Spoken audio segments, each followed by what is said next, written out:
Welcome to the OnScript podcast, your home for world-class conversations on scripture and theology, where you get to meet some of the best in the field. Visit us at onscript.study. Say hello on Twitter at OnScriptPodcast and stop by our Facebook page at facebook.com/OnScript. Welcome back, OnScript listeners. This is Matt Lynch coming to you from the United Kingdom, where at the time of this recording, it is a beautiful, rainless autumn day at about 17 degrees Celsius or 63 Fahrenheit.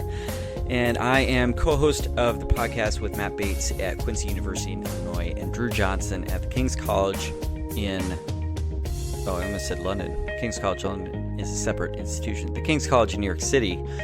And I'd just like to stop and say briefly what a privilege it is to co-host with these guys. I really appreciate their friendship and collegiality, so I don't take that for granted. It's a real gift. This is the first of a two-part series on biblical poetry, which, as you'll find out in this episode, has been an area of significant research in the last 40 years ago, if any of you have tracked that. About 27% of the Bible is poetry. So it's worth grappling with how to interpret, make sense of, and enjoy biblical poetry. And our guest today really enjoys biblical poetry, and it shows. And as a friendly reminder, we will not stand in your way. If you would like to go over to iTunes and give us a review, it will help others find out about OnScript. Okay, here we go.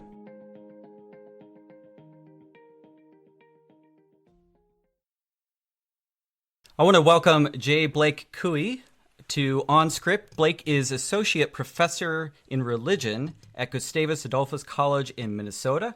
He's the author of Reading the Poetry of First Isaiah, the Most Perfect Model of the Prophetic Poetry, published by Oxford University Press in 2015.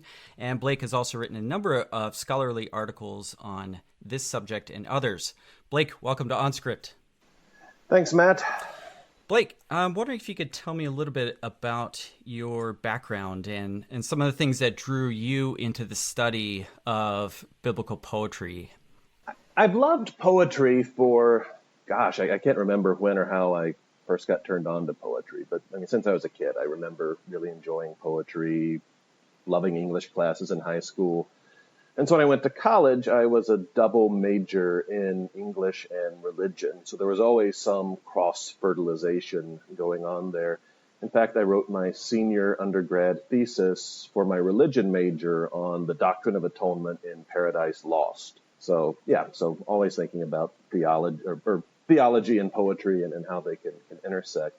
Then I went to Princeton Seminary for my MDiv, and my second year, the same semester I took, and by that point I knew I wanted to pursue PhD studies in Old Testament Hebrew Bible.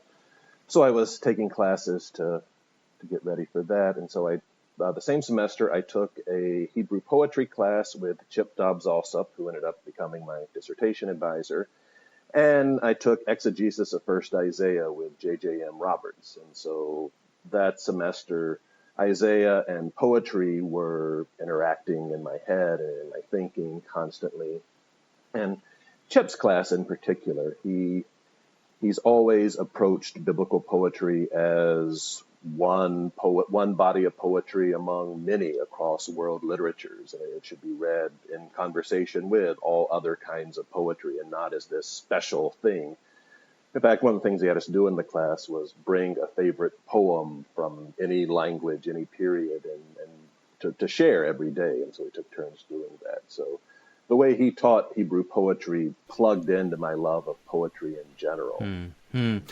So who are some of your that's interesting, because actually one of my questions for you was, do you have a practice of reading poetry in general? So who are some of the poets that are your kind of go-to poets that you just love to read, apart from biblical poetry? It varies greatly. I just finished rereading Rilke's Book of Hours, which is a different kind of devotional, theologically oriented poetry, really beautiful. I've been recently reading Kathleen Jamie, a Scottish poet. I heard give a talk when I was in Princeton a few years back and bought one of her books and put it off the shelf. So I try to read widely, modern, contemporary, as well as some of the classics. Yeah, no, that's great. And so what do you think that lent you then in terms of approaching biblical poetry that gave you a sort of angle on understanding it? I think it gives you a sense of what's possible in poetry, and the broader a sense of the possibilities of poetry that you have, the more you can pick up on in the text that you might not have been looking for otherwise. So the subtitle of your book is The Most Perfect Model of the Prophetic Poetry. And of course, this is talking about first Isaiah. So I'm wondering if you could talk about what you meant in that fairly bold claim of a subtitle. Well, it's not my words, so I don't have to fully own the bold claim. The words actually come from Robert Lowth in the mid-1700s. Professor at Oxford gave a series of lectures that are known in English. He gave them in Latin, but in the English translation are known as lectures on the sacred poetry of the Hebrews. And he's generally credited with really beginning the modern study of biblical poetry as poetry. And so he's coming to it trained in reading classical poetry, but he's also recognizing that it's its own culturally specific body of poetry that won't necessarily look like classical poetry in every respect, and he's trying to figure out what's going on there. And he's best known for nowadays, and probably for a long time, he's been best known for identifying parallelism as one of the more recognizable features of poetry. But really, I think his most enduring legacy is making a strong case that the prophetic books, like Isaiah, are actually poetic. And so it's in that process of describing the poetic style and making the argument that the prophetic books are in fact poetry, or at least contain poetry, that he makes this claim about Isaiah as the most perfect model of the prophetic poetry. By which he means both in the elevated content, the elevated subject matter that he sees in Isaiah, as well as in the actual poetic style and the use of language. And was he talking about, I guess that at that time, was he talking specifically about first Isaiah? And just so for our listeners who may not be familiar with that, that's Isaiah 1 to 39. Was Lowth referring specifically to that, or just Isaiah in general? So he's treating the book of Isaiah as a whole, and he doesn't. I can't remember exactly where he is vis-a-vis some of the earliest identifications of different divisions within Isaiah. He's treating the book as a whole, but he does at one point say that it's the second half of the book, so what we would think of as second and third Isaiah, but probably second in particular, that he really thinks reaches some sublime level that is unmatched in other biblical poets. And that's long. I mean, I think that's been the consensus among readers of Isaiah ever since. Everyone's drawn to second Isaiah, this soaring, powerful, hopeful poetry, and rightly so. And but part of what I'm arguing in my book is that first Isaiah is different, but I think equally sophisticated in its own right. Yeah. I've heard that quite a bit as well, that Isaiah, it's interesting how much Isaiah 40 to 55 gets credited with. So that the heights of biblical poetry, the heights of biblical monotheism, the most profound vision of the inclusion of the nations, everything kind of gets attributed to that. And I like how you push back against that to say, hey, first Isaiah speaks with a different language, or not different Hebrew language, but with a different kind of poetry, but it's equally beautiful. That's good. So biblical Hebrew or biblical poetry is pretty tough going, and I'm wondering if you could explain. I mean, even for people who are reading it in translation, in English translation, it can be very difficult. So maybe you could just talk about some of the reasons why people find it difficult that you think, and some of the inherent reasons that it's difficult, and also in Hebrew? Sure. So in reading it in translation, I think for contemporary readers, it presumes different aesthetic values. One thing that comes to mind immediately is repetition. We tend to think, as contemporary readers in contemporary literature, that repetition is a sign of laziness or bad writing. But the biblical poetry highly values repetition and uses it in ways that are fairly rote, but also in ways that are fairly creative. The slight repetition with slight variation that can then be really communicate a lot. Another place you see just the different aesthetic values is imagery that strikes us as odd. I think probably the classic case, right, are the metaphors in Song of Songs. You let students read it, and then they're grossed out. Like, that's not your hair is like a flock of goats. That's not a compliment at all. And you see that, certainly in the prophetic poets with some really outlandish, borderline disgusting metaphors at times. So I think that's one thing that confronts readers in translation. In Hebrew itself, I think a big part of what makes it difficult to read is its concision. Lines of the biblical poetry are, the average poetic line is probably 3 or 4 words in Hebrew. And to get that kind of concision, there's a lot that is left unsaid, unnecessary grammatical connectors that might specify the logical relationships between words, more generally are left out. Word order is variable in Hebrew to some degree in all of the language, but certainly in poetry, it's completely out the window. A lot of rare language is used in biblical poetry as well. So words that typically don't show up in prose don't show up a lot. And so there can be difficulty figuring out what those mean. And just, I think, a general love for ambiguity and open-endedness that is true of most poetry in most of the world's cultures. Mm-hmm. Yeah. Do you have a particular English translation that you prefer, that you could recommend to listeners for reading the poetry of Isaiah? I actually think that comparing translations, obviously, for people reading the Bible in English is just a good study technique. And I think poetry is one way it can really pay off, seeing the potentially wide variation. I suspect one would find wider variation among English translations in some the poetic text compared to prose text. So I would certainly recommend comparing translations. As far as specific translations, I think probably the one that, at least in Isaiah, I like the most consistently is the NJPS, the New Jewish Publication Society, which is usually published under the title Tanakh.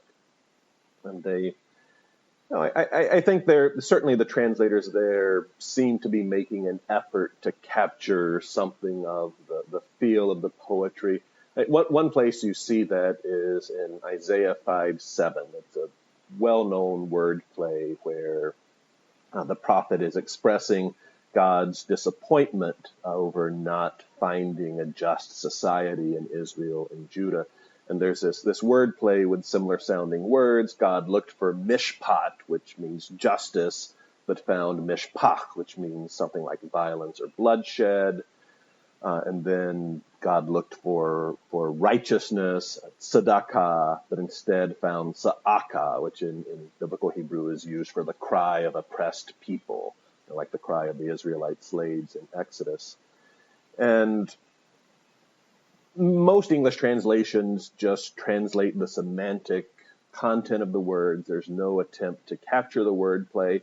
And I don't want to be too critical of that. It's hard. Wordplay is one of the hardest things to translate. But the NJPS, I think, does a good job. For the first one, justice and injustice, which gets at some of the idea, but it's not really that striking in English. But for the second one, they do the wordplay in English, equity and iniquity. Oh yeah, okay. It sacrifices a little bit of the semantic meaning. That's not quite what the words mean in Hebrew, but the fact that they sound alike in English, signals the fact that they sound alike in Hebrew, and that's just as much a part of the meaning as the semantic content. Yeah.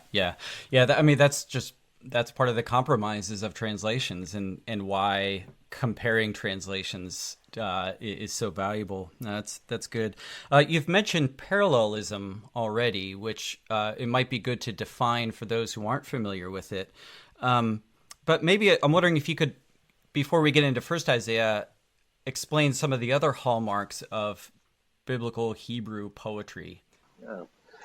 So I think the most baseline distinguishing mark of biblical poetry and of poetry in general is that it's written in verse. It's written in lines. And so there are regular pauses that coincide more often than not in Hebrew poetry with the ends of clauses or the ends of thoughts. But those pauses come at a fairly regular intervals, unlike prose or unlike conversation, where you pause when you get to the end of the thought, but the thoughts are varying lengths, and so the pauses are unpredictable. So it's broken into lines. I think I mentioned already the lines are pretty short. 3 to 4 words is probably about the average. Maybe 2, maybe 5 or 6 at the most. And then could you just briefly define parallelism for those who might not be familiar with that? Sure. So parallelism it's actually probably the feature of biblical poetry that is most readily observable in translation. But you have successive lines of poetry, one line following another, that generally have the same syntactic shape. So, the subject, the verb, the object matching up with each other syntactically. And in that matching frame, you often will get semantic content that is also similar. And so in some ways, the second line sounds like a restatement of the first line. And and this gets back to the earlier point about different aesthetic values. It's easy to see that as just another kind of repetition, which on some level it is, but to see that as being rote and predictable and boring. But starting in the late 1970s, early 1980s, you have a series of studies by James Kugel, Robert Alter, Adele Berlin, that show that there's really something a lot more dynamic going on there, that there's repetition, but there's also difference, sometimes very subtle, and this is true both of the meanings of the words, but also the kinds of words, their syntactic positions, whether they're singular or plural. And it's in the sort of intricate play between the repetition and the difference that parallelism actually is very meaningful and creates a kind of forward movement that moves you through the poem rather than just slowing it down, which seems to be its effect maybe on first glance. Yeah, and I think an approach to biblical poetry that is purely interested in extracting its meaning will want to boil those parallel lines down to maybe one concise statement of meaning and grab that and run. No, exactly. And one place you actually see that, not consistently, but in some of the Septuagint translations, the early translations of the Hebrew Bible into Greek. And different books of the Bible were translated by different translators, and so there are different translation styles. But in some of the poetic books, you actually see the parallelism mostly eliminated in the Greek translation, the parallel lines being combined. Oh, interesting. In that sort of way.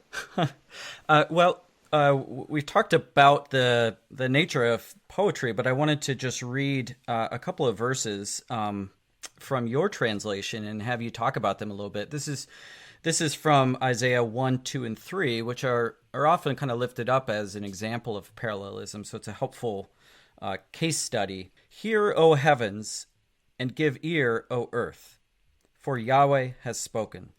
Children I have raised and reared, but they have rebelled against me.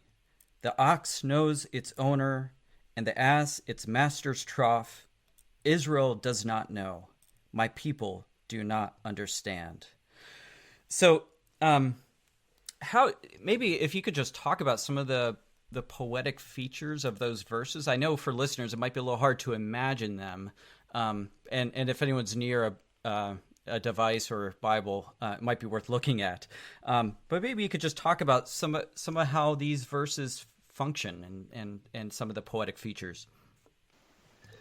Sure. So, and these are the very opening verses of the book of Isaiah, and so they grab your attention, I think, in a way, and that a lot of current Isaiah interpreters think that Isaiah 1 was intentionally put together and in its current place to be an introduction to the book, and that's often based on sort of thematic similarities, introduces important ideas that you find in the book of Isaiah.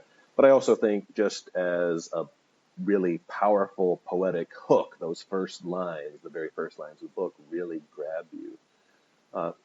In the first two lines, hear, O heavens, give ear, O earth, you get really nice sound play, repetition of consonants in Hebrew, and that's the kind of thing that often doesn't, as I mentioned earlier, come across in English. So in Hebrew, it's something like Shim'u Shamayim Ha'azini Aretz. And so that grabs your sound, or that the sound grabs your ear. And then you're introduced to this metaphor of the rebellious child. God is speaking in the first person, as is often the case in poetry. Children I have raised and reared, but they've rebelled against me. And we know, and then verse, and we know, it doesn't always go well for rebellious children. No, exactly, yeah. And I don't know if this verse particularly has the Deuteronomy law about rebellious children in mind or not, but the opening lines, hear, O heaven, give ear, O earth, actually echo the beginning of one of the poems that Moses speaks at the end of Deuteronomy. So there are some explicit connections with Deuteronomy there. But then verse 3, I talked just a minute ago about the work of Couey and Berlin and Alter in the early 1980s on parallelism. And each of them has a fairly extended 2 or 3 pages discussion of verse 3, the ox knows its owner, and the ass its master's trough. And when I was writing the book, that was one of the things or doing the research for the book, that was one of the things I was really struck by, is how this verse, these 3 different, working independently, scholars are all drawn to it as an example of really the sophistication that biblical poetry and parallelism can offer. So at first glance, it seems to be very similar, almost redundant. The ox knows its owner and the ass its master's trough. It's so similar that you can leave the verb out of the second line, as I do in my translation, which is true in Hebrew as well. And you just sort of fill it in your mind. The ass also knows its master's trough. And that's a fairly common technique in biblical poetry. But it suggests already that there's a certain similarity of knowledge between the ox knowing its owner. And then Couey, I think it is, argues that the donkey is a dumber animal than the ox. Even the donkey at least knows where to go to get its food. So there is variation even in the similarity. But then you get to the censure, the next line, Israel does not know. And it's that same verb, yada, in Hebrew, that's there in the first line that the reader hearer has to mentally supply to make sense of the second line, and then it's there again in the next line. And so you set up this explicit contrast. What's interesting, though, is the poet doesn't tell you what it is that Israel doesn't know. Presumably, based on the setup with the earlier lines, the ox knows its master. Israel does not know its master, Yahweh. It doesn't recognize its dependence upon its covenantal relationship with God. But that's left unsaid. The reader, hearer has to figure it out. The Septuagint of Isaiah actually in the Greek adds the Greek word me in there. Israel does not know me. And then my people, which is an even more intimate way of referring to Israel than just the geopolitical term Israel. My people, we're back to the same familial language that we got in the earlier verse with children, don't understand. And the verb translated understand is a reflexive verb, so it's maybe they don't understand themselves, they don't understand who they are. It could also, though, have an emphatic sense. They don't understand anything. Yeah. And that may be part of the intended implication of leaving out an object. They don't know anything. Right. Yeah. I mean, that's really helpful, and it shows how like you said, there's a real sophistication in the poetry, but also there's an openness to it that allows, like, even at it's interesting at the opening statement. Everything I advise students against in papers, like your leading statement, to have that much ambiguity is pretty fascinating. It says something about the function of poetry. And also, I like the idea that there's a kind of descent here from an ox to if that's true, a dumber donkey, and then you've got the people. So that's a fairly strong critique that they rank lower on the rung than the ox and donkey. And elsewhere in the Bible, knowledge, and it's often the same, at least the same root in Hebrew, yada or da'at. Knowledge is explicitly one of the things that is pointed to in other biblical passages as something that distinguishes humans from animals. Humans have da'at, or humans can yada, and animals can't. And so the poem here is reversing that sort of common cultural understanding. So, Blake, one of the questions I had was around the idea of imagery and the nature of how poetry works. Is do you have any examples of some of your favorite puns or word plays or images from the book of Isaiah? So one of my favorites, we mentioned already the very serious one at the end of Isaiah 5:7 with mishpat and mishpach, judgment and bloodshed. But another one that is just fun, in part because it's about alcohol, is in Isaiah 16:8, which is part of a very, very serious poem lamenting the destruction of Moab, this neighboring country across the Jordan River to the east of Judah.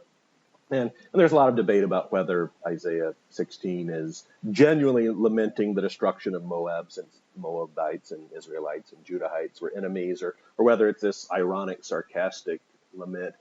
But at one point, the poet is weeping over the lost vineyards of Moab. And there's a couplet, a pair of lines that say, the way I translate them is, rulers of nations, its choice vines hammered. I'm speaking about Moab, referring to the Moabites.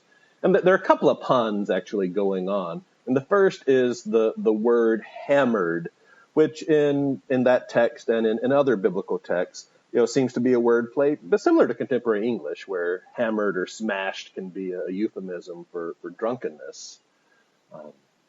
So already, there's that pun. But then, because the syntax is ambiguous, it's not clear if rulers of nation are the subject and vines are the object, or vice versa. Are we saying that rulers of nations hammered its choice vines, meaning an invading army destroyed the vineyards, and that kind of environmental devastation Environmental warfare was sadly a common reality in the ancient world. So rulers of nations hammered its choice vines. Or is the poet saying that the wine from these exquisite Moabite vineyards made rulers of nations drunk when they imported it and drank it? Its choice vines hammered rulers of nations. So it's a pretty sophisticated, fun pun using the multiple meanings of the Hebrew word chalam, hammer, and then the ambiguity of what's the object and what's the subject in the sentence. Yeah. Yeah. So they got hammered and they hammered the vines, both together. Yeah, that's good. You mentioned environmental destruction, and that makes me think of another point that you talk about in the book. In your chapter on imagery metaphor, so this is like pages 154 and following, you touched on that a topic that's really important and interesting to me, and that's the relationship between the suffering of the land and the suffering of the people. And I've done some thinking about this in the Cain and Abel episode, where you have Cain killing his brother, and then the ground swallows his blood, and the ground cries out. But also the ground, in response to Cain, fails to yield its produce toward him, and then causes him to become a wanderer. So the ground gets involved in what seems like a human-to-human dispute. So I'm wondering if you could reflect on. Oh, I also thought of the imagery in Isaiah 24, where it says that the earth dries up and withers, the world languishes and withers, the heavens languish with the earth. The earth is defiled by its people. They have disobeyed the laws, violated the statutes, and broken the everlasting covenant. So you had this. So what do you think accounts for this link between human suffering and land suffering in a world that didn't have a scientific idea of pollution, at least as we construe it?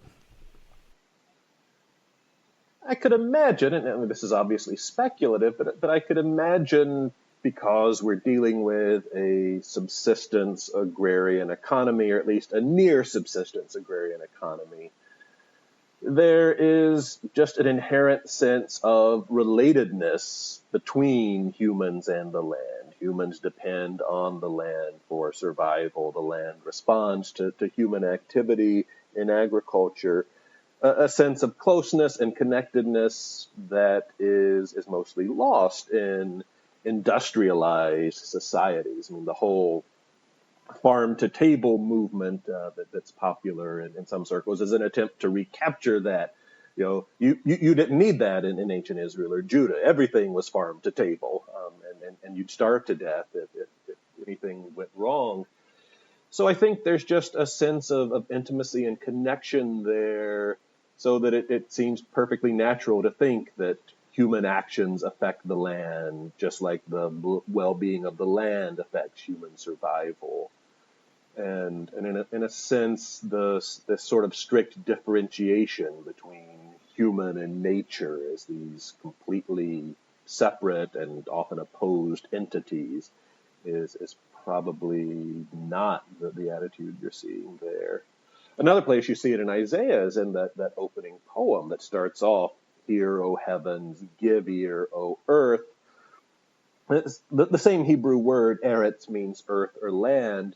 And later in the poem, there's a reference that invading enemy armies, maybe the Assyrians in 701 BCE, have devoured the land, the eretz, the same word. And in the context of the poem, that invasion is a divinely orchestrated response to Judah's rebelliousness, and that's communicated with the child metaphor and the ox metaphor. So the sense that their actions have affected the land, and the land is called on at the very beginning of the poem, addressed directly in a poetic apostrophe as a witness, because the land is a suffering party, a party that is implicated in Judah's punishment. And I think, too, there's a sense of, for Israel, that their experience of God was also mediated by the land. So you have the God-human land relationship very tightly woven in Israel's thinking. Going back to the Cain example, he says he's driven from the face of the ground and from God's presence, which is is related to the word for face.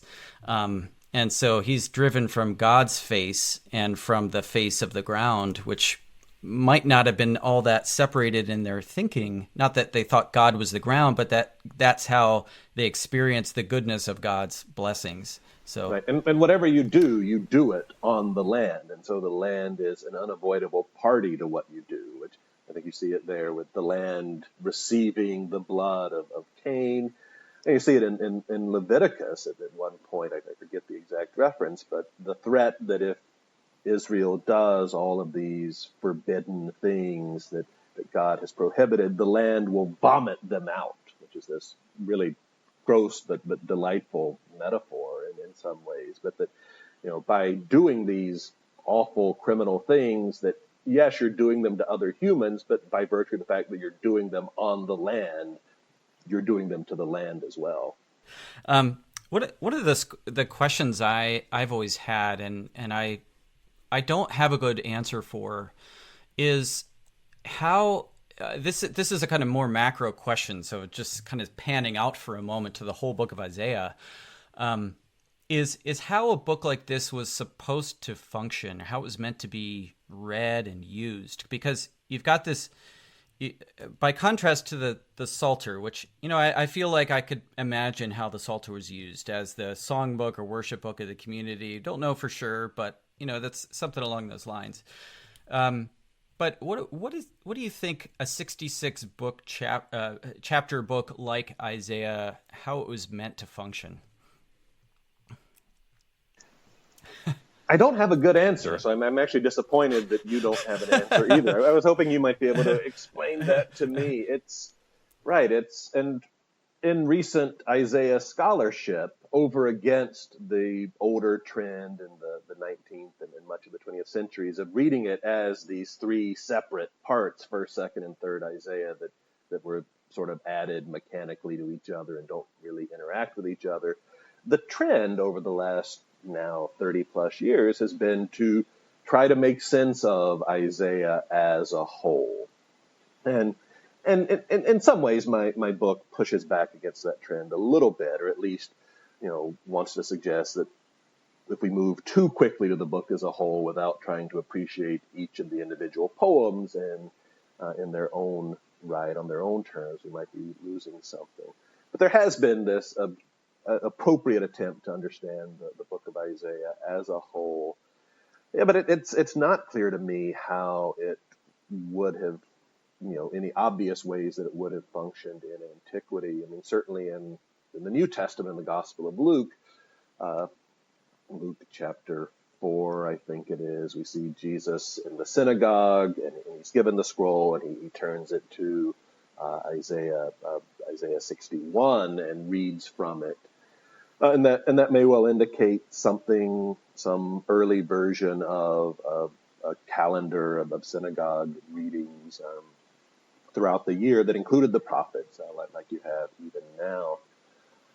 So that's one just sort of hint that you do have regular readings in worship from the book. But it's interesting, and it's interesting. It goes directly to one particular part of the book, without any obvious reason for going there, which is part of why you might think it's an assigned passage for that day. And then among the Dead Sea Scrolls, you get commentaries on prophetic books, I think probably the commentary, the Pesher on Habakkuk is probably the most complete one, but there are at least fragments of commentaries on Isaiah, which at least to me suggests more, for lack of a better word, private study of the book by a learned scribe who is then interpreting and writing on it. And in both of those cases, I mean, in Luke 4, Jesus says this passage, this scripture is fulfilled today in your hearing. The Pesher, the commentaries in Qumran, the Pesherim, are trying to make connections to then current events. So there's definitely a sense that these texts are speaking to what for the reader or hearer are contemporary realities. Yeah, so you have that kind of making contemporary of an older prophetic text, kind of rolling that prophetic function forward into their own day. Exactly. And so I think a book like Isaiah, at a minimum, functioned as just a collection or an anthology of these kinds of texts that could be consulted, that could be read on a regular cycle. What I'm not entirely convinced by is that anyone actually sat down and read it from beginning to end all that often, and that in contemporary Isaiah scholarship, when people talk about reading the book as a whole, that's usually the model they have, starting at the beginning, reading it through it all the way to the end.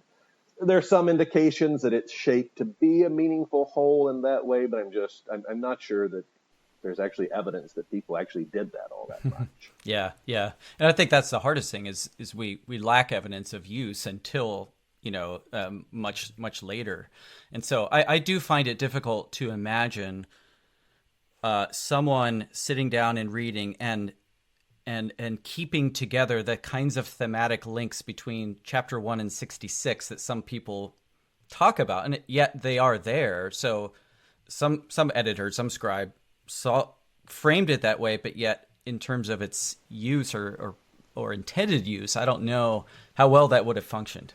So yeah, I mean, I think the reading from beginning to end is a sort of modern bias. It's how we read books. It's how we read novels. And certainly a narrative book like Genesis, where there's a sustained plot that moves you forward, probably even that would have been read from beginning to end in antiquity. But as a collection of poems, I don't think a linear reading is the only way one can or should read it. Yeah. Well, that's just the tyranny of narrative scholars, exerting itself again into the world of poetry. No, but I wonder too, just thinking out loud here, if that your point about that kind of reuse of prophecy isn't maybe the closest model for how it was used, because we see it within the book itself. So certain oracles, for instance, that were directed against the north, they're reapplied to the south. So this idea that a prophecy once spoken or a prophecy once written that had a certain relevance in its own day could be then lifted up again and applied to a new circumstance. And that happens within the book. And then that's just it's cemented in the book's process. And then that just rolls on in time. It's a open question, I guess. I have a lot of questions, a lot of things I wanted to talk to you about, but you talk in your book about imagery and metaphor in poetry, which I think is obviously a major feature of poetry. And we had a podcast episode with Erin Heim where she hopefully talked us out of the view that that metaphor is just rhetorical flourish. And prophets were really masters of imagery and metaphor. And I'm wondering what that tells you. So thinking about the use of metaphor by prophets, here we have this metaphor of the ox and the donkey, or the animal metaphors and things like that. What does the medium tell us about what prophets are trying to do and accomplish in their day? Well, I mean, I think metaphors make things, good metaphors make things concrete. So with big theological ideas about God and how God interacts with the world, there's always the danger of abstraction. But when you have, when you compare that to, particularly in a largely agrarian society, and in fact, in the chapter on imagery and metaphor in the book, I talk about two consistently recurring kinds of metaphors in Isaiah 1 through 39, agricultural metaphors like pruning and plowing and harvesting, and then animal metaphors like the ox. like the ox and the donkey in chapter 1, I think, which both speak to the real day-to-day life experiences of readers and hearers of the book in an agrarian society. So they make things concrete, but they also engage the emotions. And I think we saw that in Isaiah, in those verses from Isaiah 1, where God is lamenting that God has raised these children who have now rebelled, and that even an ox is more grateful to its owner than God's own children are. And in Isaiah 5, the wordplay that I mentioned earlier, it isn't actually a metaphor, but it's an example of poetic language conveying that sense of disappointment. The fact that the words sound so much alike only underscores how different the realities are that they communicate, and the disappointment there. So there's a kind of emotional engagement that certainly prose, narrative, fiction can do in its own way, but that poetry can do with a kind of unmediated directness. And I think evoking the imagination, even though you're making things more concrete, even though you're putting a frame on what would be an abstract thought, good metaphors are often open-ended and encourage the imagination. So if there's one point of contact, we know that the relationship between God and Israel is like the relationship between, or in the case of Isaiah 1, not like the relationship between an ox and its owner. In this way, I wonder what other ways these could be like or not alike. And so there are all kinds of connections that the audience is encouraged to pursue on their own, besides the ones that are explicitly or at least implicitly made in the poem itself. Yeah, no, that's helpful. And I think one of the things that struck me as I was thinking about that question was the fact that you had prophets who were there was a real sense of urgency to what they were saying to the people. I mean, you've got the Assyrians practically on the doorstep of Judah.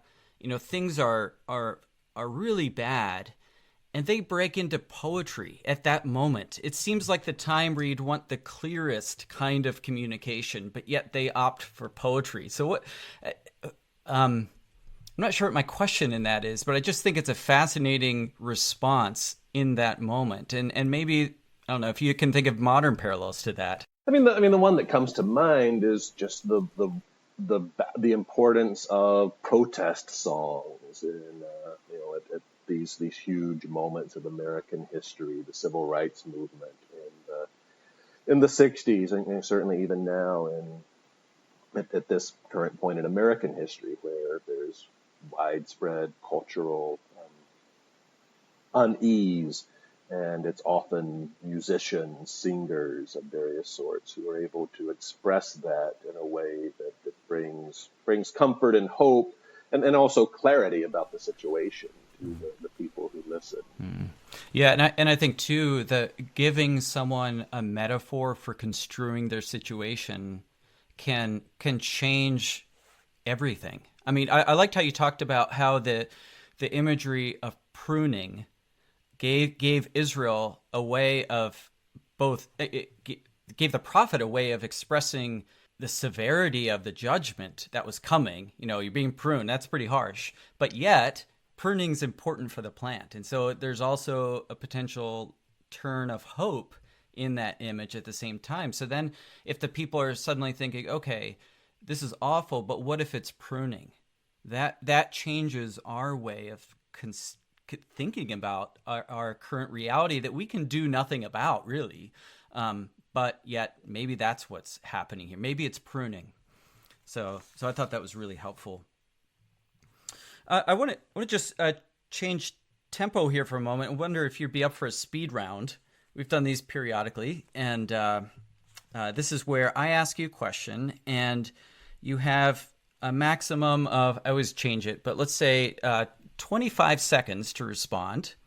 So that gives you an opportunity to really go in depth, and we go through a few questions. What do you think? Sure, let's do it. Okay. All right, first question. What song best describes your approach to life? Song in general. Yeah. It could be a popular song or anything. Gosh, well, I've been listening to Tom Petty a lot the last Yeah. couple of weeks since his unfortunate and untimely death. So, Learning to Fly, but I Ain't Got Wings. Hey, that's a good one. Is one that comes to mind. Okay. What song do you think best captures our moment in history? Oh, gosh. I'm drawing a blank here. Okay. All right. Maybe that's a song. All right. We can keep moving. All right. You come back to it if you want. What's a favorite film from your childhood? Favorite film from my childhood.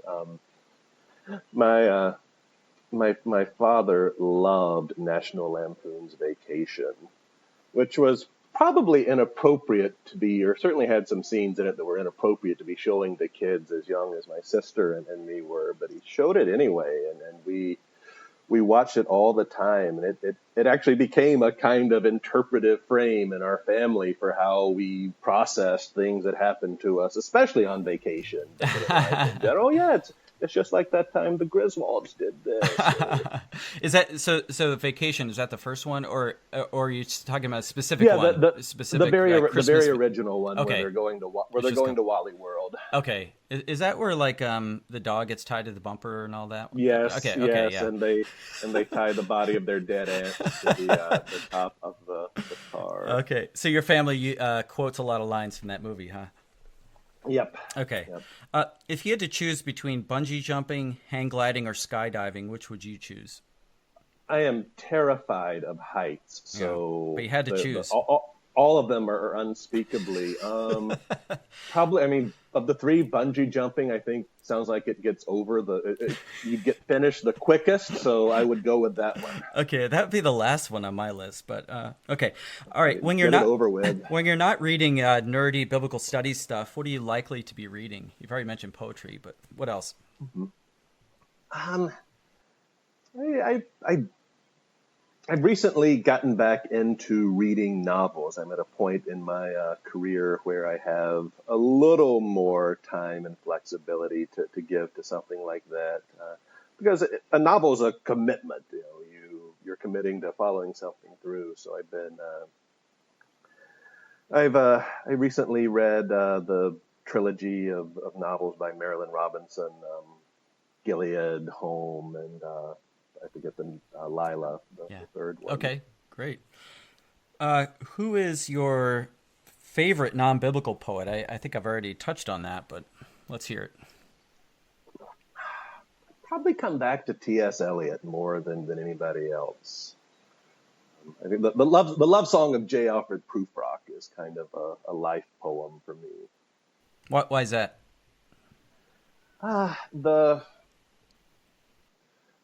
This just really almost uncomfortably realistic portrayal of someone who cracks under pressure, who comes to the moment where something big is supposed to happen in his life and he doesn't quite know what it is, and he misses it and can never get it back. And so it's kind of a good motivator for me not to be J. Alfred Prufrock. All right, what might I find in your refrigerator? Well, I'm in Minnesota. It just in the last couple of weeks took a turn for the colder, and I think chili is one of the perfect cold weather dishes. So I cooked a big pot of chili this week and have leftovers in the refrigerator. Oh, that sounds good. How would you explain a database in 3 sentences to your 8-year-old nephew? It's a way of collecting all kinds of information and in this big, complicated jumble that no one can then make any sense of whatsoever. And you have to log in 5 times. Right. If you're trying to look up articles. All right. Would you rather be chased by a wild stallion, a wild boar, or a wild dog? Well, of the three, I've actually been chased by a wild dog before, so I know I can survive that. So I'll probably stick with the familiar. Better the devil you know than the devil you don't, right?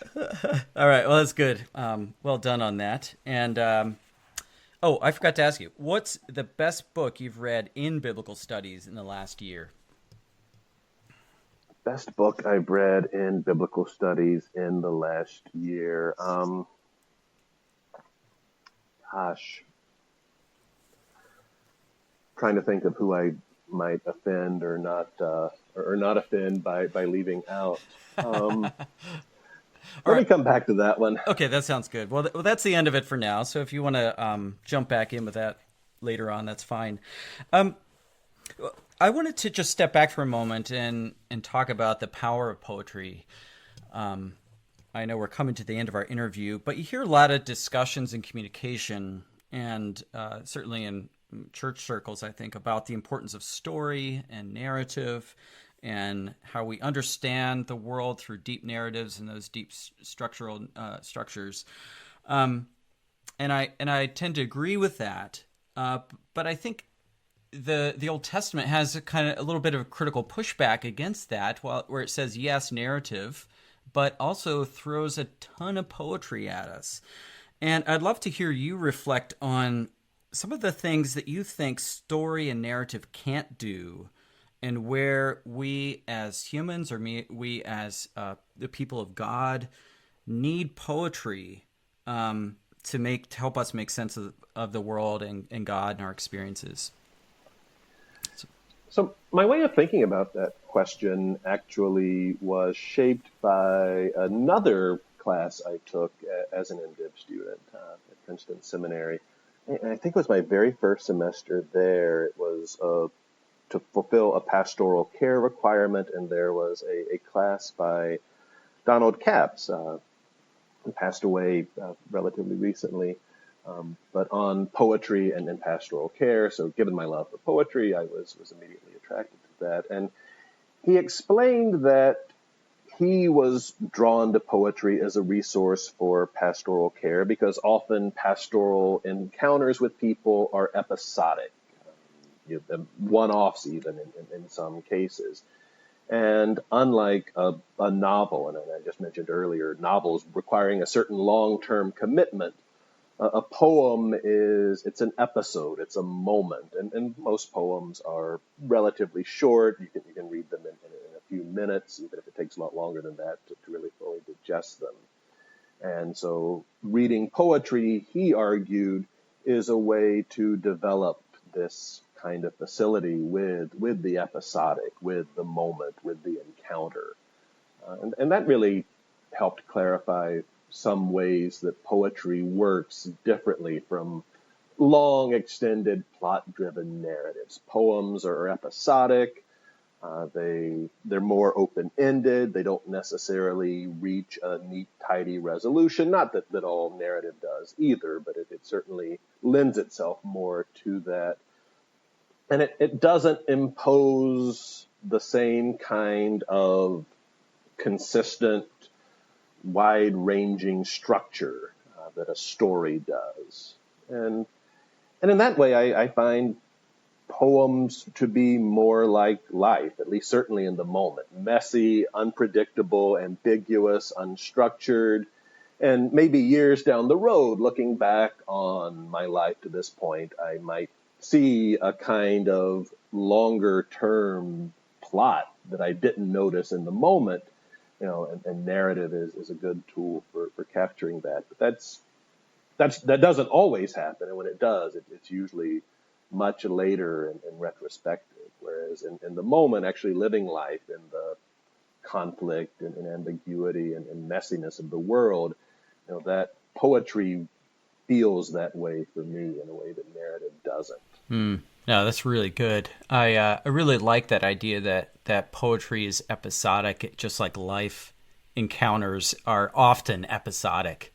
But also your point there at the end, which kind of ties into a thought on Isaiah, which is that you look back and you see perhaps underlying unity of experience or plot to your life that's not present at the time or obvious at the time, just like this book was collected together with some unifying structures in place, but yet it preserves the integrity of those episodic moments, the ups and downs of judgment and hope and salvation and lament and all those things. And also, and over a minimum of 4 centuries or more. Yeah, exactly. And I wonder if that's part of what Isaiah is doing, is trying to is reflecting on that episodic reality of experience, and then trying to say, okay, how does this hang together? Because it's been really messy.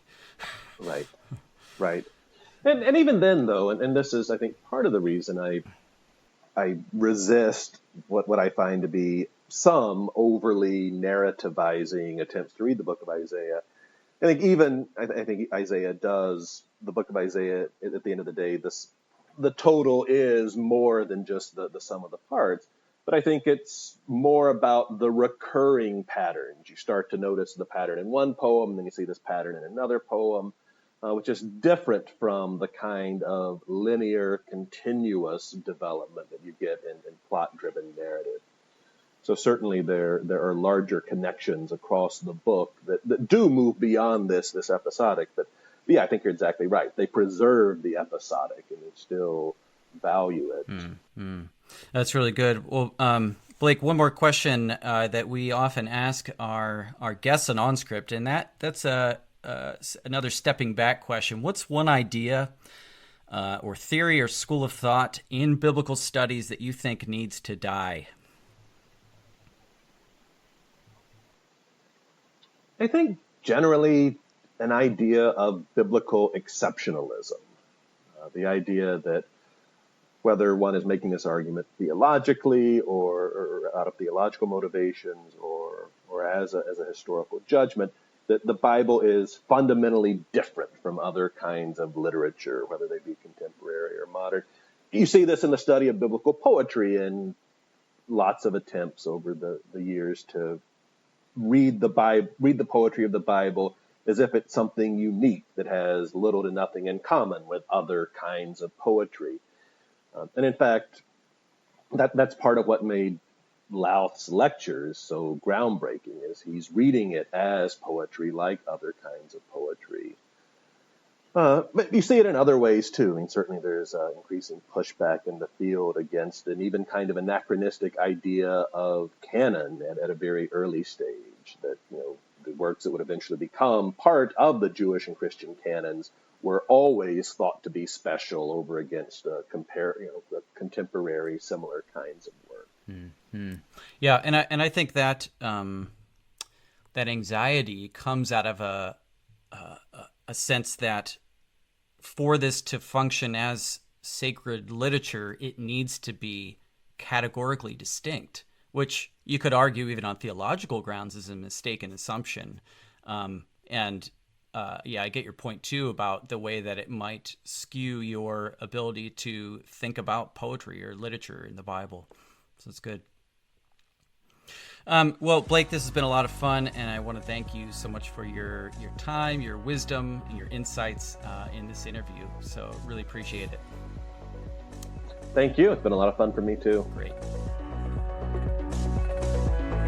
You've been listening to OnScript, delectable conversations on scripture and theology. If this episode has brought you inner peace or lit your biblical fire, please consider a small donation of just $2 or $5 per month. Information on how to donate can be found at onscript.study/donate.